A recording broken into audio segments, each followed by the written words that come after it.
Hello, my name is Fraser Simons. This is my channel Springboard Thought, and today I'm going to be doing the August wrap-up, which is only 36 books. I say only, it's quite a lot, but compared to previous months where I was closer to 50, it's not as much. As I've been reading, I think it's fair to say that I've been refining and discovering exactly what type of reader I am, paying attention to my moods a little bit better, selecting things. I have more 5-star reads than probably any other month, I would wager. Yeah, so even though it's less stuff, I'm definitely honing in on my personal taste, basically, which is kind of exciting. And so this month with 36 books, it would have been 37, but I cheated last month, if you remember, and I counted Carthage, and so that doesn't count. And I also have a bit of vinyl here for you. All of my vinyl, obviously, I recommend because I own it. I wouldn't put it on display or whatever on my videos if I didn't think any particular one was bad. But because there's so many books, it's pretty hard to select vinyl to recommend to people. But I mean, the Decemberists is probably one of my favorite bands ever, so any of their albums is absolutely spectacular. And then Herbie Hancock. What is more eclectic than 36 books than some jazz, right? That's what I was figuring. Anyway, it's a great album and you should check it out. So let's start. It looks like the first book is The Paper Palace by Miranda, Cowley, Helen. This I was a little bit trepidatious for, you could say, because Reese's picks have been kind of hit and miss for me. But this one was a definite hit. I gave it 5 stars. I love the shit out of it. This is a little bit of a different book because it's a 50-year-old woman named Ellie, and it begins right off the bat. This isn't a spoiler. It's like the first 2-3 pages of the book. She begins an illicit affair with somebody that she's basically been in love with her entire life. And they are at a cabin, both of them with their families, and there's flashback sequences that reveal exactly why they haven't quite synced up until now, and this sort of like sordid, dark history that is sort of reminiscent of like almost like the Dublin murders or something, like a crime trope built into it when it's trying to initially be like a drama. So it's just a very interesting book. I liked it a lot. There is a content warning that I would put on this for sexual assault. It definitely tries to explore the roots of trauma and how that sort of influences the lives of people. And it almost has a secret history vibe too, where there's like an event that takes place that you're slowly trying to unravel, as opposed to the secret history where it's completely upfront. But the secret is the most important part of the characters that's initially revealed and drives the entire plot. So in that way, it might be similar. So loved it, definitely recommend it. Next, I read Lonesome Dove, which probably doesn't need to be talked about too much. I think it's pretty much a foregone conclusion that most people that read it give it a 5 stars, and that's what I did. It's by Larry McMurtry. It's a Western, probably like a quintessential Western at this point. It follows Gus and his fellow band that take up an opportunity to drive cattle northward, and basically it's just very granular Western life and the dynamics between especially the sexes, and just like bits of wisdom, how people live their lives. It's very poetic, it's very evocative again, it's very economical even though it's huge. It was just a completely impressive book, and I gave it 5 stars. Next, I read The Kiss Quotient, the first in the trilogy by Helen Hoang.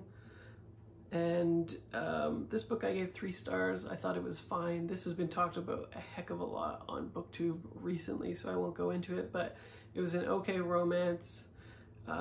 Most of it worked for me. It was fine, but it didn't really like strike a specific emotional chord for me. It was mostly just satisfying at the thematic level, and the prose were just fine, basically. Leaving Isn't the Hardest Thing by Hough, I think. I gave this 4 stars. This is a set of essays that act as a memoir in which she kind of chronicles different events that happened to her or other people in her queer community. It was quite good. It has exceptional diction, and it has very interesting sentence by sentence, and it's just like a very solid collection. I then read People We Meet on Vacation by Emily Henry. I gave this 3 stars. Again, it was just like a solid, fun read. It didn't do much for me. It's a friends to lovers trope that it felt like nothing super original was happening, I have to say. Like it was a good execution of the trope. The writing was fine. The narration on the audiobook was fine. Everything about it was just kind of fine for me. It played out exactly as I expected. I felt a little bit disconnected with the crowd that loved this book and thought it was really great. Maybe it's just a author thing, because the other book that she wrote similarly, I was just like, this is okay. It was fine for a Sunday consumption type thing. I then read The Plague by Albert Camus. I then read The Plague, which is a classic book. I gave this 4 stars. It chronicles the plague. And it was kind of everything that I wanted the Emperor of Maladies to be, but in a different way. Like, this chronicles it in a very human and very normal perspective, instead of from the research point of view of a scientist that is sort of like dry and boring in Emperor of All Maladies. This is very human, and it's easy to feel for the people. It has great prose, great structure. It was easy to see that it was a classic. I then read Before the Coffee Gets Cold by Toshikazu Kawaguchi. This is a 3-star read for me. I liked it. The only thing that kind of felt weird for me was that it was feeling like it was trying to get across certain things that the author wanted to imprint on the reader, which in fiction usually this is completely fine for me, but this felt very like self-helpy, you should feel this. And so it kind of put me off, but I was still enjoying it and thought it executed the premise quite fine. It just has some weird stuff that it's coming across as for me when it's in 2 specific stories. The other ones were fine. So I'd still recommend it to people, and I see why it was recommended to me. I then read Howl's Moving Castle by Diana Wynne Jones. I gave this 4 stars. I thought it was great. I saw the movie once upon a time. It was hazy enough that I could kind of go in only knowing the broad strokes of the plot, and it was different enough that it didn't even matter anyway. And the characterization was great, the plot was great. I definitely recommend it. Exceeded my expectations despite seeing the movie, which is incredible. And yeah, I think that's all I have to say about it. I then read Interior Chinatown by Charles Yu. I gave this 3 stars. I thought it was very inventive structurally and very like subversive and fun and playful, but at the same time it was like getting across some very specific racial stereotypes, racism, and commentary across. It was very smart in that way. However, it just felt a little bit weird at times when it's trying to be quite funny, and it's a very serious type of fiction. You know, there's like a weird incongruity there for me, and comedy just doesn't play that well for me. I tend to shirk comedy books just because I have a very weird mood thing where if I'm not in the specific mindset of humor, everything just bounces off me.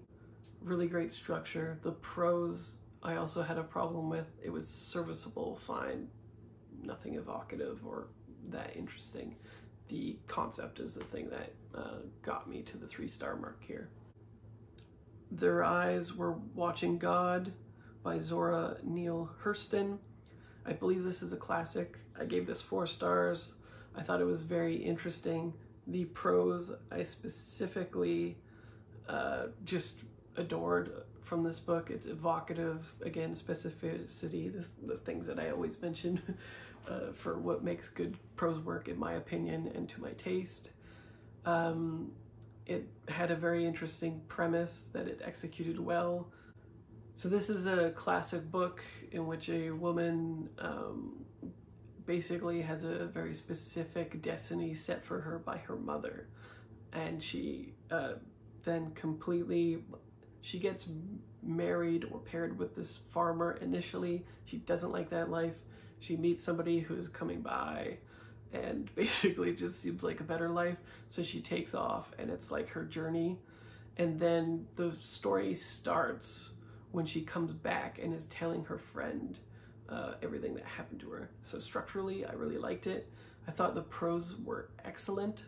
It's very good at showing like active verbiage that does like so much work for the prose. It was just a complete pleasure to read. The only thing that I had a problem with was that it was very hard to populate the fiction in my mind because there was very little description happening. So there was just like a lot of interesting things happening, but it just felt like a play without a backdrop to me, which is what happens when people don't give description. And otherwise, though, I thought it was fantastic, and I could totally tell why it made classic status. I then read If We Were Villains up there by M.L. Rio. I gave this 4 stars. This is compared to The Secret History quite often. It's where a group of friends are in a drama club. They're at a prestigious university again as well. They've been through it though, as opposed to The Secret History. They're like very tight-knit. I think they've been together for like 5-6 years or something doing these Shakespearean plays and other plays. So the dynamics of the group are well known, and one of them is then murdered by another, and throughout it you're learning how that happened and why. And it's one of the groups specifically is telling a first-person story about it, so it's a little bit unreliable, and he's also conveying it to a police officer at the very beginning, which makes it like there's a very good carrot at the beginning, basically. It had serviceable prose. I didn't find it particularly evocative, but it definitely propelled the story along enough that it didn't bother me or anything like that. And yeah, just a very enjoyable read. I wouldn't compare it specifically to The Secret History in terms of like craft work, I'd have to say. Donna Tartt takes the cake in that, but it's still, I could see how the premise and setup would lead people to get a similar sort of payoff from it, and it does that. I then read The Sword of Shannara, which is, if not a classic, it's like a very well-known staple of fantasy literature that I just hadn't consumed before. It interestingly did a bunch of stuff with tropes that I thought was cool. For instance, the trolls in it are actually quite intellectual instead of stupid. That's a small thing, but it's still fun. They use sort of like ASL language to communicate with other people, and I thought that was great. There's, yeah, a lot of subversions around that particular character. That was cool. The bromance friendship between 2 main characters was pretty good. It is definitely, in setup-wise, close to the Lord of the Rings, which is why it gets like a lot of flack from people, but honestly, a whole bunch of fantasy just seems like it's repurposing those tropes a lot anyway, so I don't really get the hate. It definitely feels like commercial fiction, and it feels like it was made accessible for, you know, teens, YA, as opposed to a more literary bent with the Lord of the Rings. So I don't know, I thought it was fun. I gave it 3 stars, does what it says on the tin, didn't blow me away or anything like that. It was a little bit long, that's for sure, but yeah, it was fine. Then I read When All Is Said by Anne Griffin, which is incredible. I give it 5 stars. Everything about it was just incredible, especially the voice. It's an old Irishman who goes to a bar, and with every sort of cheers, he tells a story about a person that he loved in his life, which is rooted in a very specific event, and it also relates to the other characters and sort of interweaves with a larger narrative that he is telling, and also has some dark undertones, even though it's quite funny. The voice, though, is so exceptional. Like, it just bleeds off the page. It sounds like this old person. He's got such quirks and personality and such earnestness that he's conveying in his words. It was just fantastic. I definitely, if there's one book on this list that you should read, I think it would be that, even though I think it was quite popular at the time and I hadn't heard about it. If you hadn't heard of it, you should read it. I then read The Bride Test by Helen Hoang, the second book in the Kiss Quotient. This one I liked a lot more, actually. I found it quite accessible. It's about a Filipino woman from Malaysia, I believe, who has a daughter, is match made with a wealthy person in America. The mother signs the deal with the bride, and basically it's like a test, like as it says. If they like each other, they could stay together. If not, it doesn't work out. But the mother is being meddling and trying to hook up her son with somebody who seems nice, because he's not dating and doesn't believe in dating and think he's cold-hearted and all of this stuff. But he's on the autistic spectrum at some level, and the dynamics there I thought was just really great. She's just like a lovely character that you want to get to know.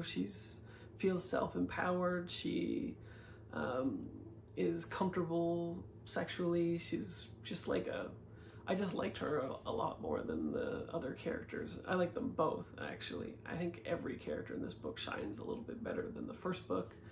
And the prose work is still fine. It felt a little bit commercial fiction-y to me. It's a page-turner romance.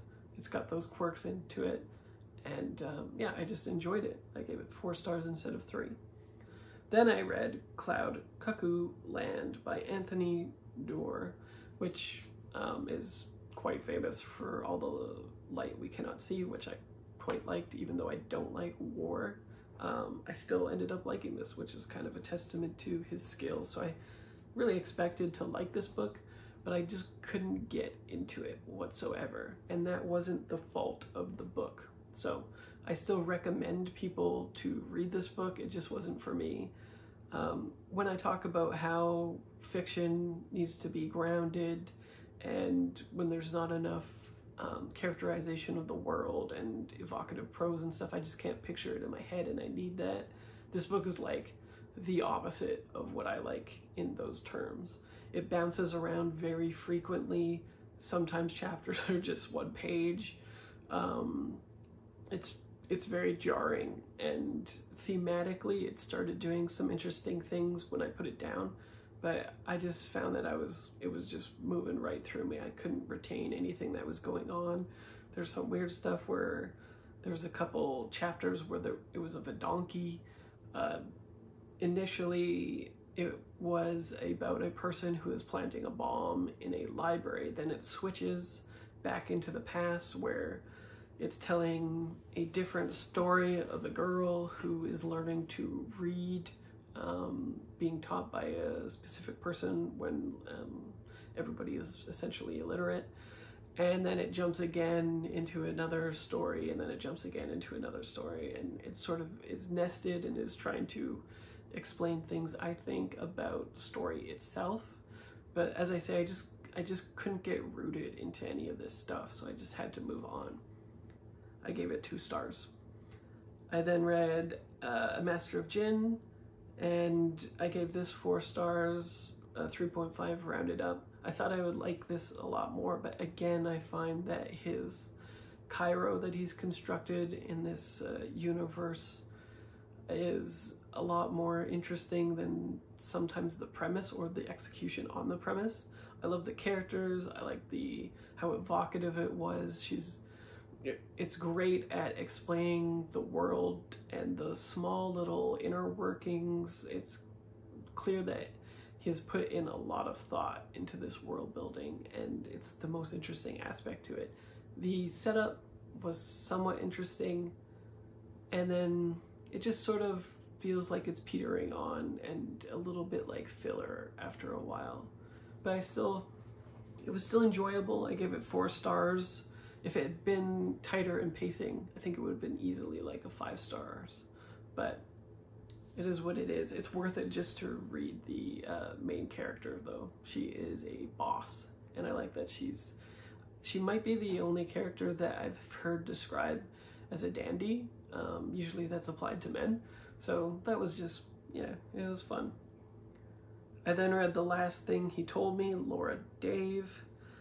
This is another Reese pick, and this one was okay. I didn't get the hype around it. I gave it 3 stars. It was kind of fine. This is about a woman named Hannah who finds out that her husband is suddenly missing. She's in the dark. He has a daughter, and he leaves her a note saying, take care of her. And we're trying to figure out exactly what happened.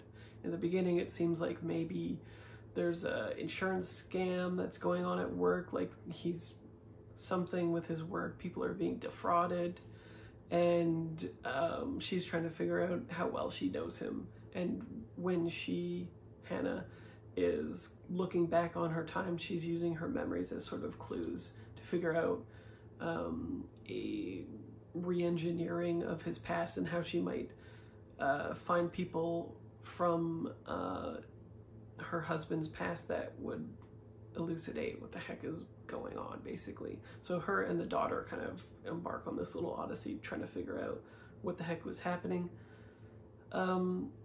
It was just fine. Like, I thought that the ending was a little bit subversive of the genre. I liked mostly how the 2 women were empowered. The prose were just fine. It read like commercial fiction once again. And other than the satisfying ending, it just felt like kind of a basic plot with some red herrings and then like a small little twist. It could have probably been a short story, to be honest, but it was fine. 3 stars. I then read Artificial Condition, the second book in the Murderbot Diaries. This has been talked about to death as well, all of these books. I'm way behind on them and I am just catching up. But every one of these books, I believe I read, I gave 4 stars. So I also read Rogue Protocol, and I also read Exit Strategy, so up to book 4. And then the next book is the chunky one or whatever, a normal novel instead of novella. It rounds out the novella series quite well, so I'll just talk about them all basically in a perfunctory or sweeping way. I really like the prose, but the thing that bugs me about it is that it still portrays Murderbot in a sort of simplistic light, where because they are a robot, they're not really having the sort of dynamic prose work that would be subversive of how robots are always portrayed, even though it is about subverting the expectations about robots, which bugs me, if that makes sense. So basically, I thought it was weird that Murderbot, with their intelligence, doesn't have a more complicated, evocative, different relationship with language and diction than what they have in the first-person narration. But all of the themes, especially since it changes theme every single book, going into more detail about Murderbot, especially the last one, was very satisfying, and it has a lot of interesting things going on for the cyberpunk genre in general. So I'm very excited that it made it into the canon of cyberpunk or whatever. Murderbot is just a lot more endearing than you expect, which is nice. I then read Detransition Baby, gave this 5 stars. This has similarly been talked about a lot. I think it's a little bit polarizing though, when a person who has previously transitioned to being a woman detransitioned into a man. They thought that they were impotent or whatever. They were told that they would never be able to conceive a child because they were on the transition drugs for so long that it just wasn't possible. But when they start up a relationship with a coworker, they do get her pregnant. And then the person who detransitioned wanted to incorporate a new family dynamic by introducing a trans woman who is in her past and wanted to sort of like form a family previously, but the relationship is very fraught and didn't work out. And so doing this trifecta family unit thing dredges up the past for everybody and also forces the cis het white woman to, I believe she's white, but she's cis anyway, to confront her own internalized misogyny, her own notions about homophobia, and just confronting very different situations and generating very different drama than what you would expect. I think it humanizes the trans people very well. They're flawed individuals. They have different out-of-the-box sexual needs and kinks and stuff that's going on that is explained very well, and just it's like a very moving humane story, and the queer community around them is just feels very real and not fetishized, basically. So I definitely recommend it. I could see why it made so many different award lists. It deserves all the success that it's getting, in my opinion. I thought it was fantastic.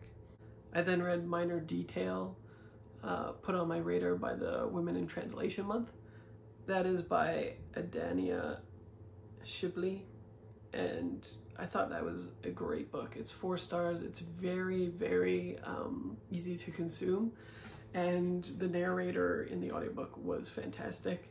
It's got a very simple premise that initially felt like it was boring to me, but once it gets going, it was very cool.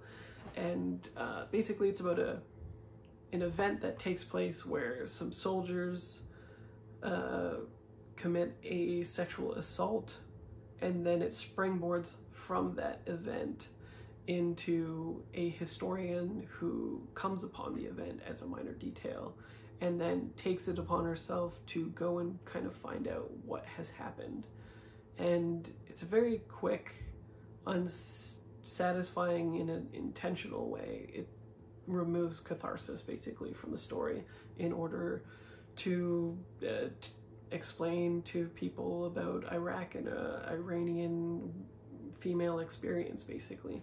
It was surprisingly emotional, especially considering how distant the sexual assault took place. Like it didn't feel like it was trying to hammer you with emotion when you were consuming it. And the emotion stemmed from the historian consuming it and contextualizing it with her own life, and then becoming obsessed with it and trying to figure out what exactly happened to this minor detail. So yeah, it was fantastic, gave it 4 stars. I then read Heartstopper Volume 3 by Alice Oseman. These books are incredible. It was close to a 5-star read for me, but the pacing felt very trudgery, basically. The couple go on a trip to Paris in this. This is about a gay kid who has been bullied, who then falls in love with a jock type person who is bisexual, and it's about them kind of dealing with the external pressures of their relationship coming into fruition, even as they're still sort of navigating their place as a couple. It was very well done, always moving, love the art, everything about it is great, basically. It just felt like the pacing was off, basically. I then read The Lonely City: Adventures in the Art of Being Alone by Olivia Lang, and I gave this 4 stars. The concept is incredible. It's so good. It does get dry sometimes. It's about a person who's investigating loneliness by interrogating 4 or 5 different artists and then basically having a conversation with them by consuming all of these different interviews and artworks and just everything sort of known about the person, living or dead, and extrapolating what they can about loneliness as a subject to be interrogated and what it sort of does to the human experience. I give it 4 stars. I liked it a lot. Like I said, it's a little dry in some places. If you're not connecting with a certain aspect that's being explored, it feels like it's being beaten with a stick over and over. But otherwise, it ends on such a note that I loved it, and the premise itself is just so exciting and innovative and interesting. No One Is Talking About This by Patricia Lockwood. I gave this 4 stars. People harped on this one a little bit, which was a bit weird for me. They felt like it was very jarring because essentially what this is about, it's a influencer who's completely online, plugged in.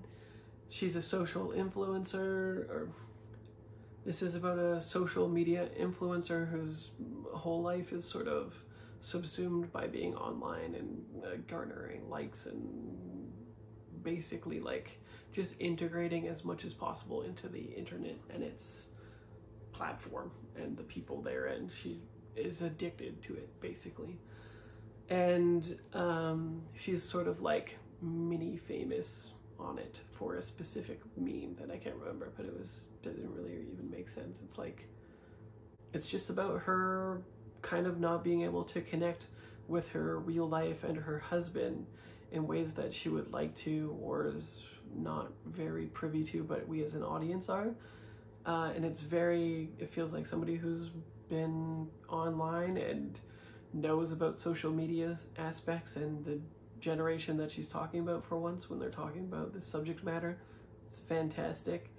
The latter half is about this woman becoming pregnant and kind of issuing from that initial stance and kind of getting grounded and dealing with a very like specific trauma and how she processes it, how she deals with it, how it alters her, and then what real life becomes and what the dynamic between real life and her online persona and consumption becomes. I thought it flowed really nicely into each other, and I thought that it had a lot of interesting things to say about our culture in this moment. Maybe it's just because I'm a millennial, but I just fucking tapped right into this book. If it had been a little bit more evocative in its prose and craft work, I would have probably given it 5 stars, but as is, it exceeded my expectations. I liked it a lot. Maybe it benefited a little bit of people tempering, I should say, the expectations that I had because I saw a lot of polarizing reviews. Maybe it benefited from that, I'm not sure. I then tried to read Cushiel's Dart by Jacqueline Carey. I gave this 1 star because A, I didn't like the narration whatsoever, and it would have been spending like 42 hours with that narrator. And 2, I just didn't really care about what was going on. I think I gave it 3 hours and barely anything had happened. It wasn't even that grounded. It didn't feel very evocative. It was still setting up different factions and things that were happening. It felt like it might have been getting into subversive territory in terms of like sex positivity and some things like that, but I just didn't care about the character or what was happening, and the narration might have been a part of that, but I pieced out after 3 hours because that's a long time to spend with something that you're not into. I then read The Child Finder by Renee Denfeld. This I gave 4 stars. I liked it quite a bit. It is about the child finder who is looking for specific children. Sometimes people bankroll her, sometimes not. Basically, whatever people can give, they give her, and she does what the police can't. She's very intuitive. She's sort of like Will Graham from the Hannibal TV show-esque. She has emotionally distant problems, basically, that she is trying to deal with sometimes. She's got a quirky personality, and it's revealed that she has been taken as a child herself, so her backstory is revealed as it's going.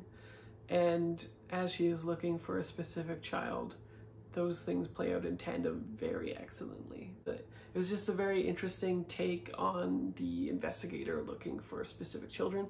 Of course, there's a lot of content warnings that I would say about this. It's not gratuitous and it's not sensationalized.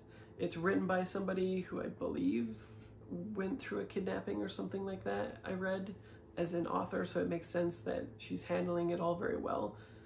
It's very respectful, but it doesn't shirk away from the subject matter whatsoever either. So if you are triggered by pedophilia, if you're triggered by children being taken, sometimes the specific aspects of how the kids are taken and how they're sort of gaslit and groomed and stuff is very specific.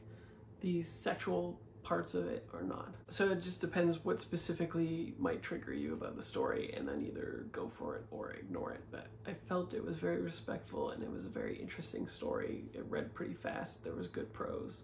It was better than I expected. I then read Shutter Island by Dennis Lehane. I had already seen the movie of this, and the movie is very heavy-handed. It basically tells you exactly what's happening right off the bat. The book is much better at this, so I liked it more despite knowing what was happening. Also, I just loved the guy's prose. It was fantastic. The diction, the noir-esque feeling, the grounded nature of the prose, the world building of the island, and like every nook and cranny feels well realized. It's an intensely vivid experience, at least for me. And the characterization, the themes, even the horror elements were really fantastic. I had nothing bad to say about this. I gave it 5 stars. Loved it. I then read Falling by T.J. Newman. This has been talked about quite a bit too. It's like a hot thriller, basically. It is political somewhat. It's about an airplane pilot who is held hostage because his family is taken hostage in their house discreetly, and he's told to basically plow the airplane into a specific target or else. And it's alluded to that there are backup plans on the airplane, so he has to comply no matter what. Either he does do it and the family live, or he doesn't do it and the family die, and then the backup plan happens, whatever that may be. So it definitely felt cinematic, and I'm pretty sure it's going to be a movie sometime soon anyway. But yeah, the prose, it was completely commercial fiction to me. It was fine for propelling the story, but the characterization and the pacing and all of that kind of stuff is just a very indicative of the genre. So it was fine. This would be more interesting than it was if it had followed through on some promises in the beginning. There's some political stuff that is generally handled better than the outright propaganda that is typically these types of movies, like Air Force One, any hijacking movie ever, because it's a ostensibly Middle Eastern people who are hijacking the plane for their own political reasons. It does initially subvert this in an interesting way, and the characters don't behave in stereotypical ways, but then as it goes on, it feels like it just goes off the rails and didn't really have a handle on it after all. So it was a little bit disappointing. If it hadn't made that promise, it might have even been a 4-star read for me, because it exceeded some expectations within the genre. A graphic novel, Cyberpunk 2077 Volume 1, Trauma Team. I gave this 2 stars. I didn't like it. Not much about it was cool except for the art. There was some good action. The themes that it played around with could have been interesting. It didn't execute them well, and sometimes it just didn't make sense. And if you've played the video game, which this is supposed to be a tie-in to, the worlds between the graphic novel and the game don't make any sense. So that was a weird choice. I then read 5 Little Indians by Michelle Good. I gave this 4 stars. This is a Canada Reads pick that was fantastic. I was a little bit worried because it's about residential school survivors, and I've read a lot of own voice stories on that subject. But this does it in a different way, so I liked it a lot.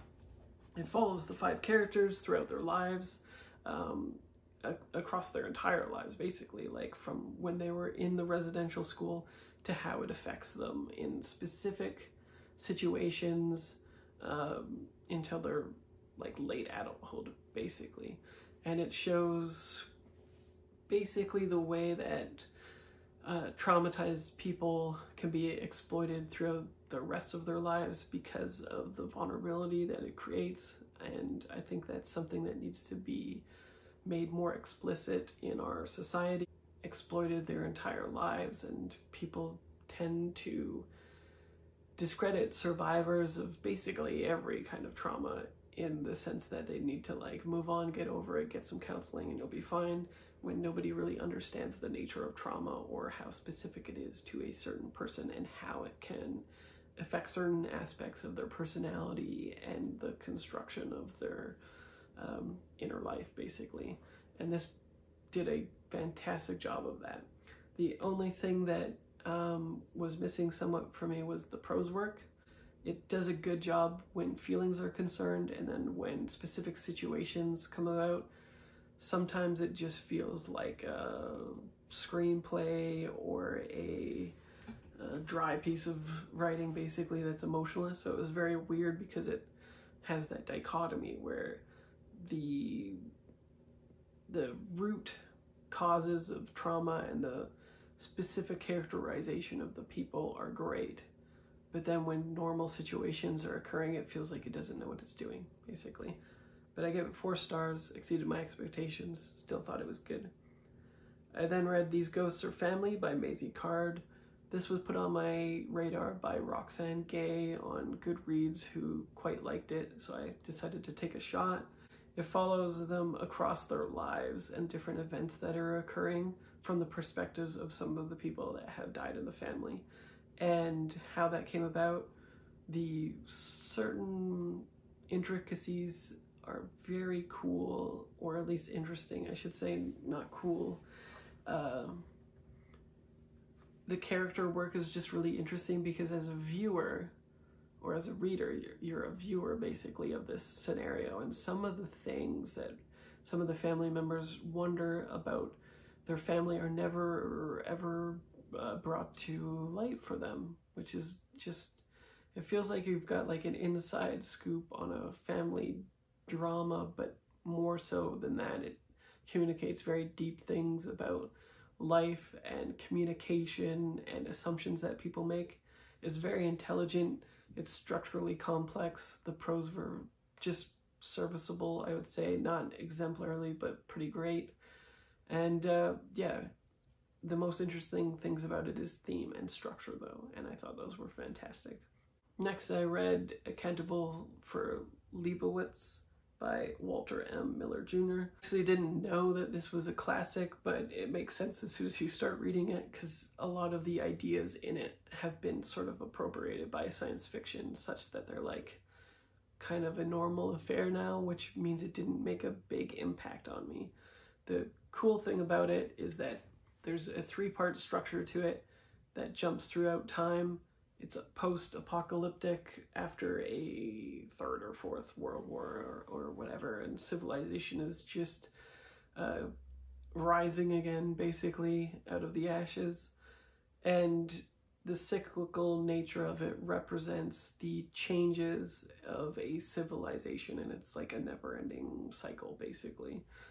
So the belief structure survives, not much else does, and simpletons rule the land, in which it's an anti-intellectual movement that sweeps the entire world as a reaction to all of the bombs and things that were created in the World War, basically. So civilization is just starting out again, but a brotherhood collects all of these different artifacts which they safeguard for a future civilization. And of course it is essentially history repeating itself, so it's very satisfying in that way, and also is a demonstration of things that people should already know about history, so also not interesting at the same time, which is why I gave it 3 stars. It was fine, does what it sets out to do. I have no interest in the religious aspects or the belief system aspects of it, so it ended up just being okay. I then read Butter Honey Pig Bread by Francesca Ekwiyasi, I think. Hopefully I pronounced that right. If not, apologies. I gave this 5 stars. This is a Canada Reads pick. Canada Reads, by the way, is just exceptional at choosing books. I don't know what's going on with the judges there, but they're sort of like tastemakers, and yeah, I don't know how they do it. They just always pick very interesting, eclectic things that spotlight people that feel like they deserve it and are saying something specifically about Canada that you should be consuming. And I've just never been let down by Canada Reads before, I don't think. There might be the odd selection here and there, but overall, if you follow Canada Reads and you read the books, you will probably be delighted just as I am. This is a book, though, that is about twins who are separated when a traumatic event occurs in their past, and it forms a schism in their family between the twins, as I said, but also the mother. And so you see them kind of fling out into different aspects of their lives, thriving in some ways, other ways not. Clearly, they're yearning for a familial relationship again, but don't know how to really go about it because they haven't processed their trauma. What I really liked about this is I'm a twin myself, and twins in this I think are very well handled. It's not fetishized or made creepy or weird or uncanny. So that aspect of it was very good. And then also, it's just a very cohesive book. It has a lot to say and communicate in very like subtle ways.